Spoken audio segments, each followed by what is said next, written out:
நிறைய அரசியல் தலைவர்கள் இருக்கிறாங்க. நிறைய இப்போ கலைஞர் வந்துட்டு போயிட்டாரு, எம்ஜிஆர் வந்துட்டு போயிட்டாரு, ஜெயலலிதா அம்மா வந்துட்டு போயிட்டாங்க. இப்படி நிறைய தலைவர்கள் இருக்காங்கல்ல. இவங்க எல்லாம் தன்னைத்தானே உருவாக்கி கொண்டவர்களா அப்படின்னு கேட்டா இல்ல. இங்க எல்லா ஒரு அரசியல் தலைவர்களுக்கும் ஒரு குருமார்கள் தேவைப்படுகிறார்கள். அது யாரா வேணாலும் இருக்கலாம். இப்போ எனக்கு குருவே வேணாம், நானே என்னை டெவலப் பண்ணிக்குவேன், எனக்கு எல்லாமே தெரியும் அப்படிங்கிறவங்க மனநிலை பாதிக்கப்பட்டவர்களாக, உள்ளம் ரீதியாக ஒதுக்கப்பட்டவர்களாக தான் இருப்பார்கள்.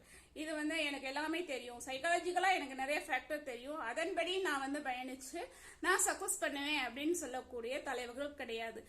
இப்போ ஒரு சில விதி விலக்குகள் இருக்கு. இப்ப கலைஞர் இருந்தாரு. கலைஞர் தன்னைத்தானே செதுக்கி கொண்ட ஒரு தலைவன், மிகச்சிறந்த தலைவர். வேற யாராலையும் அப்படி முடியாது. ஏன்னா 43 வயசுல எந்த ஒரு பின்புலமுமே இல்லாம சிஎம் ஆகிறது அப்படிங்கிறது மிகப்பெரிய கடினமான செயல். அப்போ அதற்கான அனைத்து தகுதிகளையுமே தனக்கு உருவாக்கி கொண்ட ஒரு தலைவன் யாருன்னா கலைஞர் தான். அதே மாதிரி கலைஞர் உருவாக்கிக்கிட்ட மாதிரி நானும் உருவாக்கிக்குவேன் அப்படின்னு சொல்லி யாரும் இன்னொரு வரைக்கும் வரல. எல்லா தலைவர்களுக்குமே ஒரு குருமார்கள் தேவைப்படுகிறார்கள். எல்லா அரசியல்வாதியாக இருக்கட்டும், ஆன்மீகமாக இருக்கட்டும், இன்னும் சோசியல் சர்வீஸ் பண்ணக்கூடியவர்களாக இருக்கட்டும், எந்த ஒரு துறையாக இருந்தாலும் அந்த துறையில நீங்க ஜெயிக்கணும் அப்படின்னா நிச்சயமாக ஒரு குருவோட உதவி தேவை. அந்த குருவை சரியா தேர்ந்தெடுத்துட்டீங்க அப்படின்னா நீங்க அந்த துறையில சக்சஸ் பண்றது ரொம்ப ஈஸியா இருக்கும். இங்க நிறைய பேரு அரசியல் தலைவர்களாக இருக்கட்டும், ஆன்மீக குருமார்களாக இருக்கட்டும், இவங்க இந்த அரசியல் இறந்து போன அரசியல் தலைவர்களை, இறந்து போன கொள்கைவாதிகளை, கொள்கை தலைவர்களை தன் தலைவனாக கொண்டு வழி நடக்கிறார்கள். ஒரு ஆன்மீக குரு இறந்துட்டாரு அப்படின்னா அவருடைய ஜீவசமாதியை வணங்குவதன் மூலமாக அவருக்கு அந்த குருவிற்கு சிறந்த ஒரு பக்தனாக செயல்படுகிறார்கள். ஆனா எந்த ஒரு சில பேர் கிடையாது, நிறைய பேர் மக்கள் என்ன செய்யறாங்க, ஒரு தலைவனிடமும் ஒரு குருவிடமும் சீடனாக இருக்க விரும்புறது இல்லை. ஏன் அப்படின்னா நீங்கள் சீடனாக இருக்கும் பொழுது உங்களோட ஆணவம் சந்தோஷம் அடையாது. ஒரு குரு கிட்டையா இருக்கட்டும், ஒரு தலைவன்கிட்டயா இருக்கட்டும், அவங்களுடைய கொள்கைகளை கடைபிடிப்பது, அவங்க கூடவே இருந்து பயணிப்பது அப்படிங்கிறது முள்ளு மேல நடக்கிற மாதிரின்னு சொல்றதை விட இன்னும் பலமா ஆணி மேல நடக்கிற மாதிரின்னு கூட சொல்லலாம்.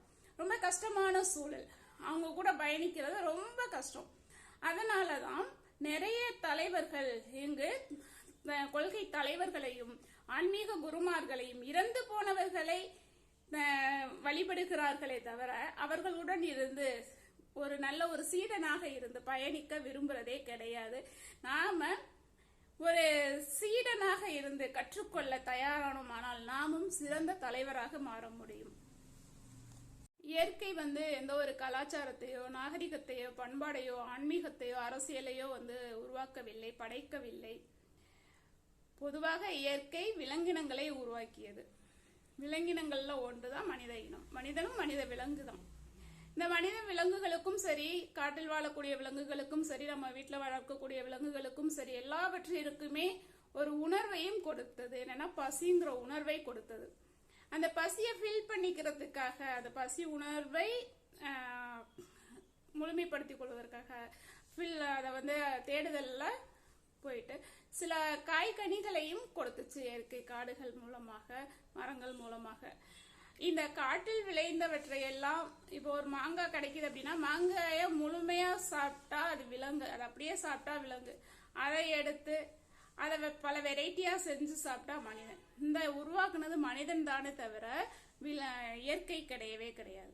இயற்கை எல்லாவற்றிற்கும் பொதுவாக விலங்கினங்களாகவே தான் மனிதனையும் படைச்சிச்சு. இன்னும் சொல்லப்போனா இயற்கை ஆரம்ப காலகட்டங்களில் விலங்கினங்களை தான் உருவாக்குச்சார். விலங்கினங்களுக்கு அப்புறம் தோன்றிய மனிதன் இன்னைக்கு 100 கோடி அளவு இருக்கிறான்.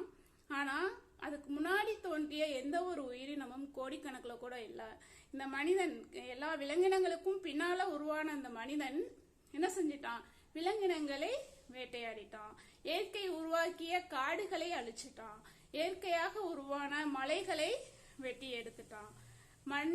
அந்த இயற்கை உருவாக்குன மணல் மணலை வந்து கொள்ளையடிச்சு கோடீஸ்வரன் ஆயிட்டான். இவற்றையெல்லாம் செஞ்சது மனிதன் தானே தவிர எந்த ஒரு சூழலிலும் இயற்கை அதை செய்யவே இல்லை. இயற்கை அதன் இயல்புப்படிதான் இருக்கு. அதனுடைய சமநிலையை பேணுவதற்காக, இயற்கை அது சமநிலையை பேணுவதற்காக அப்பப்ப பேரிடர்களை உருவாக்கி கொண்டும் இருக்கிறது. இந்த மனித இனம் வந்து விலங்கினங்களுக்கு ஈக்குவலா இருக்கும். இந்த சூழல்ல எப்படி இந்த பிரபஞ்சத்துல காடுகள் எப்படி இருக்கோ, விலங்கினங்கள் எப்படி இருக்கோ, அதே மாதிரிதான் மனிதனும் இருக்கணும். ஆனா மனித இனம் இங்கு அதிகமாக இருக்கிறது. அதனாலதான் மனிதன் உருவாக்கிய இந்த கலாச்சார அடிப்படையில், ஆன்மீக அடிப்படையில், அரசியல் அடிப்படையில், இன்னும் பலவற்றின் அடிப்படையில் புரட்சிகளும் வெடிக்கிறது, மோதல்களும் ஏற்படுகிறது.